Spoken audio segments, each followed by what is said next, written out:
Hi, good evening, everyone, and welcome to the Oxnard Community Services Public Safety and Housing Development Committee meeting for June 24th, 2025. Madam Clerk, may we have the roll call posting of the agenda, and we'll follow by the Pledge of Allegiance. Thank you.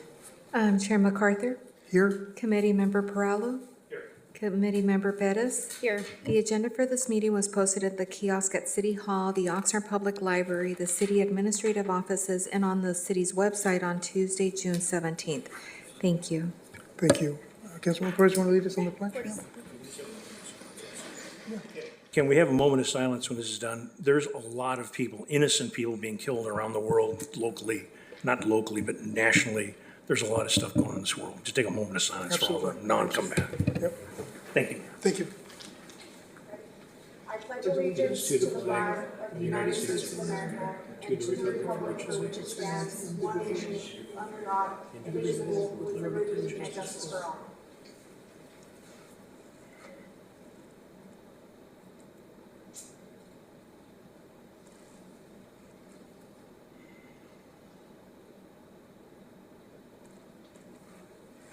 Thank you, everyone. Thank you.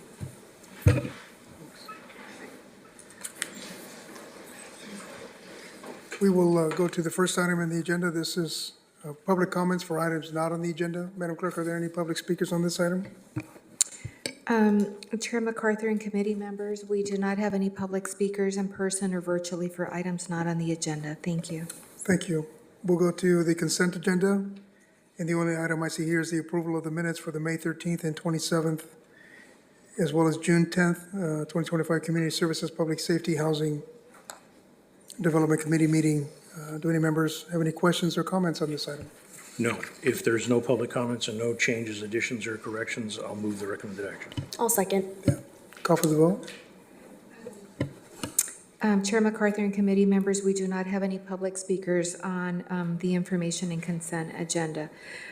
Chair MacArthur? Yes. Committee Member Perallo? Yes. Committee Member Bettis? Yes. And this motion carries 3-0. Thank you. Thank you. We'll go to item D1 from the City Attorney, regulation of skateboard parks. Recommendation that the Community Services, Public Safety, Housing Development Committee review and recommend that the City Council introduce an ordinance by title only and waive further reading of an ordinance entitled, an ordinance of the City Council of the City of Oxnard adding articles to Chapter 7 of the Oxnard City Code pertaining to the regulation of the city skateboard parks. And we have members of the, or staff from the City Attorney's Office here to answer any questions we may have. Do any questions of this, any committee members have any questions of staff on this item before we go to public comment? Should there be any? I have no specific question.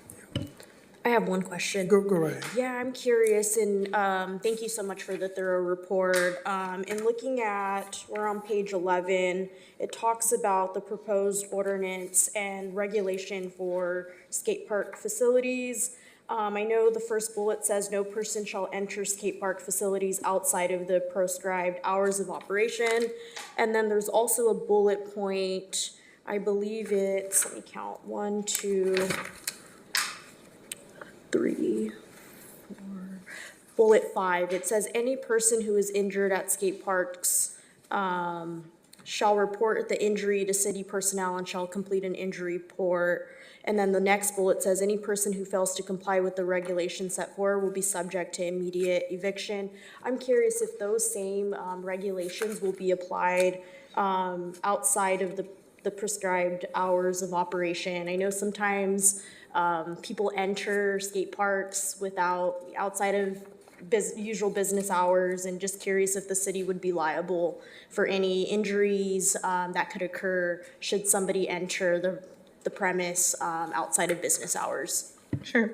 So the purpose of this ordinance was just to add as much protection as possible for the city. In anticipation of the new skate park being opened, we just wanted to take a proactive role and just protect ourselves as much as possible. In regard to liability generally, anyone can sue for any particular reason, and there's just no way we can prevent any type of liability. So our role is just to provide as much protection as possible, and we feel adding these additional regulations from what we currently have is the best way to do that. Would those liabilities occur, be relevant even outside of hours of operation? To give you a specific answer, I'd have to look into that, Okay, and I can get back to you on that. thank you. Thank you. And Councilmember Perez, these regulations apply whether they're within hours or outside hours. So it is deemed a hazardous activity under California Government Code, which actually lists all sorts of things: BMX, biking, motorcycle racing. It does not include skateboarding, believe it or not. So what they did is they put skateboarding in the Health and Safety Code and related it back to your hazardous activity immunity in the Government Code. Now, like Mira said, we cannot prevent somebody from suing us, but this gives us a lot of defenses if somebody does sue us, and those apply whether they're in the park during park hours or outside of those hours. Great, thank you. Thank you.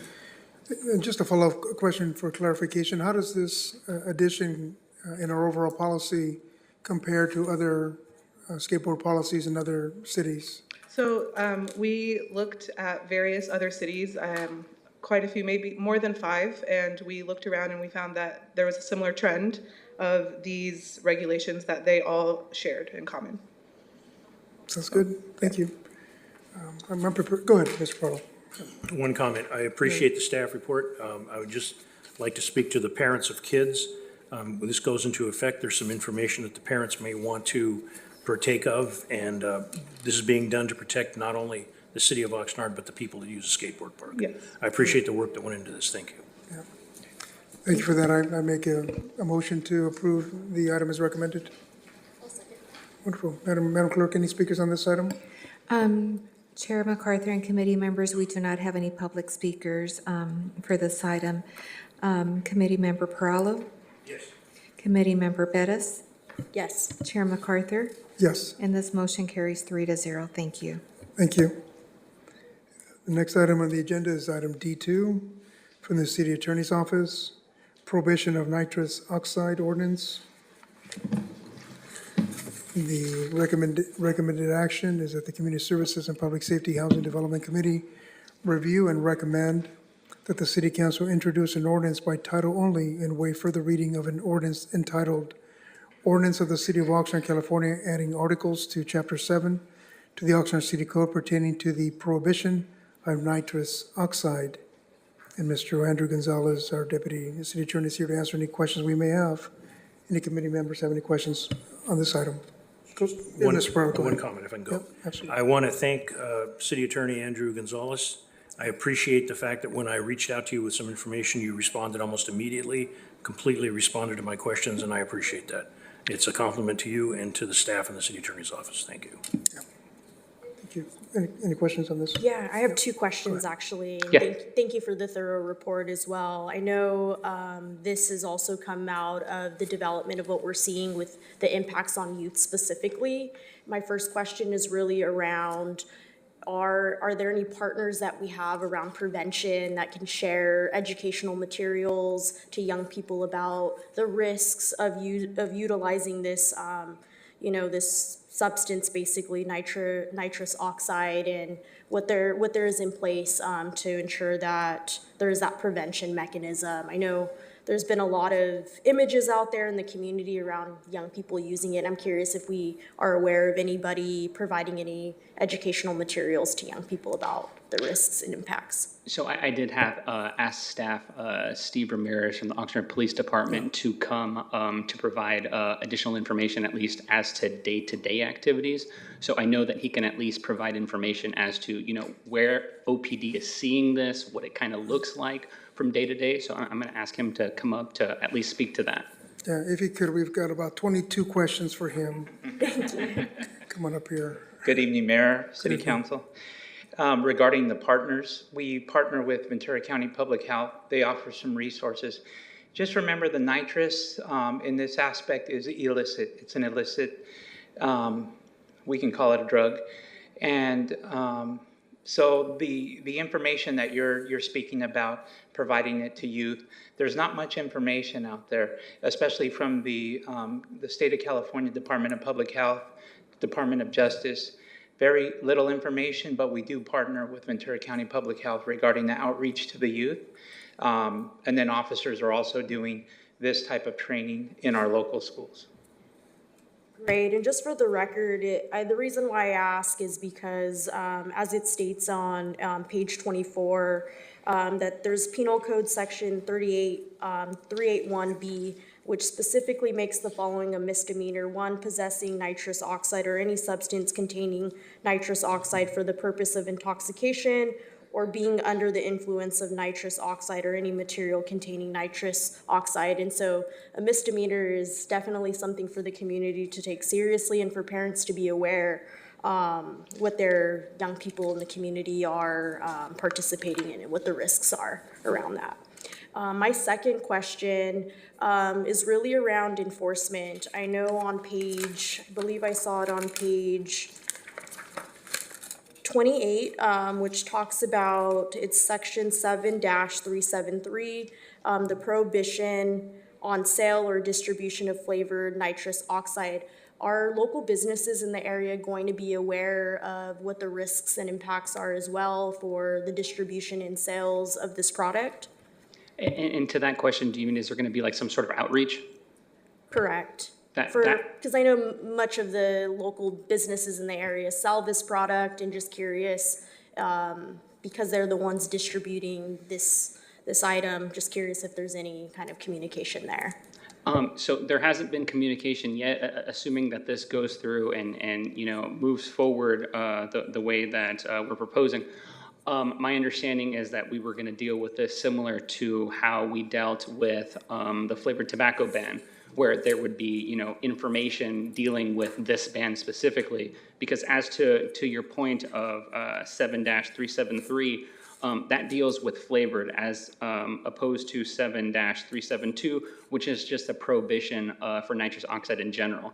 The reason we chose to go forward with both of those is for severability purposes. If for whatever reason one of them was found, to be stricken for whatever reason, the other one would still stay in place.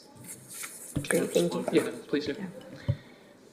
So currently, we previously, this last couple of years, had a grant from the Department of Justice involving tobacco compliance in the city of Oxnard. So it ended like last week. And so I completed a application for a new grant for 2 years, which starts in November. We haven't got approved yet, but hopefully we do. And a component of that is to do outreach to the local businesses regarding these types of ordinances and state laws. Currently, we still do, as part of the compliance for the city of Oxnard, inspections at our smoke shops, tobacco retailers, and during those compliance visits, we speak to them about the laws which are currently in place involving the distribution of nitrous. We can't speak to the fact that this is prohibited yet because it hasn't been approved, but we kind of bring up the concerns regarding that with the nitrous in the youth at that time. We have something in place where we have obtained emails from all the retailer outlets who are applying with the city of Oxnard. So in these cases, if it were to get approved in the future, we can do information, emails to them regarding new ordinances. And at the same time, during our compliance, we can get them up to speed on ordinances within the city of Oxnard and whatever comes down from the state of California. That's great. Thank you for that thorough response. Yeah.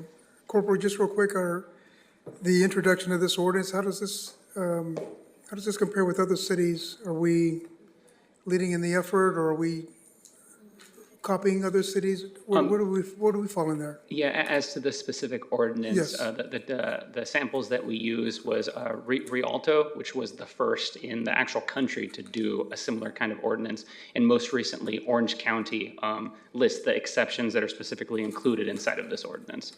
Wonderful. Yes, go ahead, Corporal. Go ahead, sir. And then just to speak on the specifics of Ventura County, the city of Oxnard is pretty much the leader involving compliance aspect, involving tobacco initiatives like this. We're called constantly by the Ventura County Sheriff's Department, Simi Valley Police Department, Port Hueneme Police Department, in regards to the compliance and the work that we do here. Many jurisdictions don't have the same tobacco ordinances which we do, which help alleviate some of the issues involving minors possessing that type of product. Wonderful. Just along the lines of what Councilwoman Perez said, I would, given the posture by the school districts, I would just maybe ask that there be a deep conversation with the SROs at these campuses to make sure that we properly do outreach to the schools, because I know that the schools themselves are, as a last resort, they don't want necessarily their students to be cited. So I'm just thinking there's a lot of outreach behind this, the implementation of this ordinance.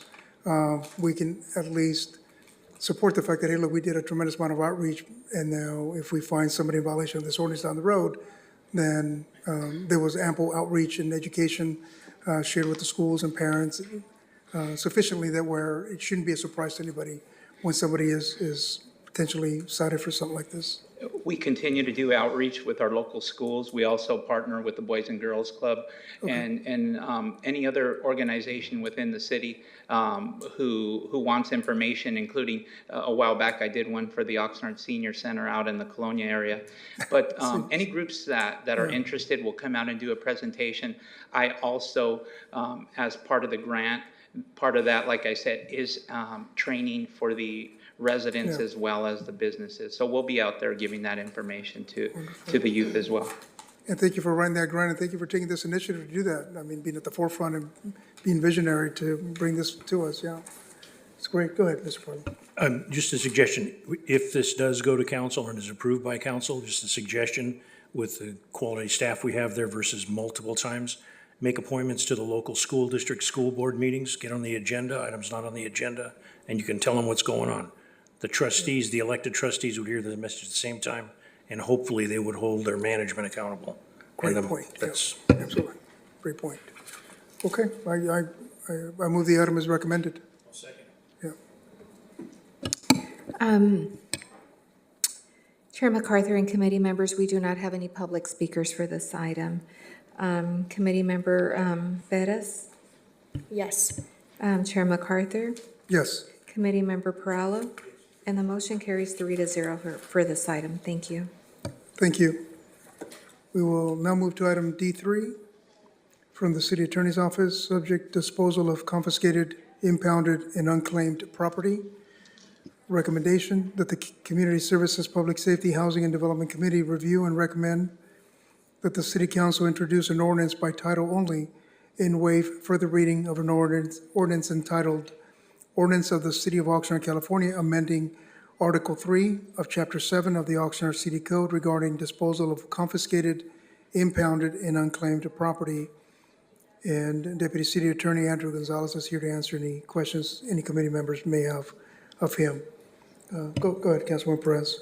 Thank you. I appreciate the overview and depth of this report. My first question is, I've heard a lot of conversation from community around vendors in the community wanting to support local small businesses and the need, especially considering the economic conditions that folks are experiencing right now. However, there's also a notion of a lot of the vendors that we see out in the community actually are not from the city of Oxnard. So a lot of that funding is not staying within our local economy. And I'm curious if we have, and perhaps maybe this is something we can follow up on before this goes into council, but the number of vendors, I don't know if there's data out there that can showcase the number of vendors that are actually from here or from Los Angeles. I know that's a lot of qualitative kind of information, but curious if there's that level of insight. So to answer your question, I did ask both the fire department and code compliance to be here in anticipation of similar kinds of questions. So I believe that they can provide some of those statistics. Thank you. Good evening, Carson Guthrie, Assistant Fire Chief. So We have a small task force. We call it our HERO program. It's a hazard elimination reduction operation. Basically, it's to address the illegal food vendors. That task force is made up of the fire department, which is the lead. However, the primary bulk of the work comes from our code enforcement officers. Also on our team is OPD. Recreation also helps out, and then the city attorney's office. Like I said, the lion's share of the work is done by code enforcement, and I think Andy can speak to that, some of the statistics that you were asking about. Sure. Good evening. To answer your question, we consistently have 4 pop-up vendors left in the city. That number's down from 35. 3 of them are from the same operation based out of Los Angeles. We have 1 local vendor that continues to set up in our Colonia neighborhood. For the local vendor that is setting up in the Colonia neighborhood, or has there been any steps for them to get into compliance with code enforcement, or have they gone through the permitting process to be able to become a valid vendor? Every contact we have starts with education. That is our goal. That has actually worked in the past. Some of these vendors have gone on to get licensed food trucks, mobile trailers that they can legitimately and safely sell food to our community. This gentleman has not taken that path yet, but we do always hold out hope. Thank you so much. I appreciate the work. My next question is really around the 3rd paragraph under background on page 37. It says, the Oxnard Fire Department has encountered burn incidents caused by improper placement, use, storage, and handling of propane in open flame ranges when dealing with unpermitted food vendors within the city. Can we quantify how many burns or instances that we've seen regarding these serious conditions? Is it just one? I believe it's one. We've had some other accidents and injuries. People adjacent to the roadway have been hit by drivers. I believe one was a drunk driver that hit one establishment and injured several people.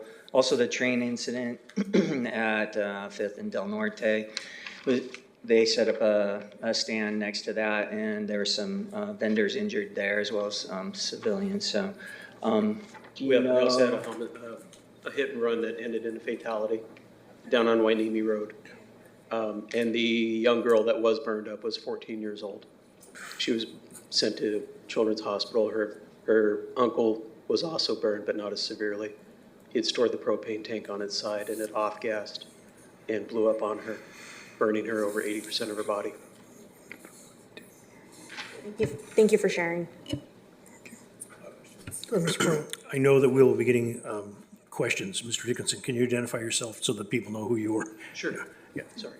I'm Andrew Dixon, Co-Compliance Manager for the City of Oxnard. Thank you very much. I appreciate this, and I appreciate that you're bringing forward, all of you are bringing forward information about incidents that have happened. I'm very appreciative on the day of the memorial for the slain police officers. I had a chance to talk to you, Mr. Dickinson and Mr. Pengali, about some of the things that have been going. Can you share with us, and I hope that the city attorney, this is not too far off the line here, you've been able to get some people to comply with the training and the connection that you have with them to get licenses and get in compliance with the rules of the road. This is not simply a draconian thing to put them out of business. No, it actually, it makes your day when you pull up on a gentleman that you've dealt with over and over and over again, and you expect the worst, and you are surprised to find he's got his health department sticker, he's got his business license from the city of Oxnard, he has a legal, legit little cart that he's now able to vend tacos al vapor and, provide that need to our community. It really is rewarding. It does make those late nights and long hours just a little bit easier. Number one, I appreciate the work that you guys are doing, all of you are doing, all the departments, but I really appreciate you sharing that. Our residents need to hear that part of the story. Yeah. Thank you very much. I support this Yeah, action. me too. I'm very supportive of this action. Just, Mr. Dixon, real quick, since the adoption of 2952, approximately how many citations, civil citations, do you think we've given out from code compliance to vendors in violation of this ordinance? Pardon me. Fiscal year 24-25, I believe it was 89 civil citations. I can check that. Oh, that's okay. That is correct. You emailed that to me today, actually. And we've removed 111 propane bottles from our city sidewalks.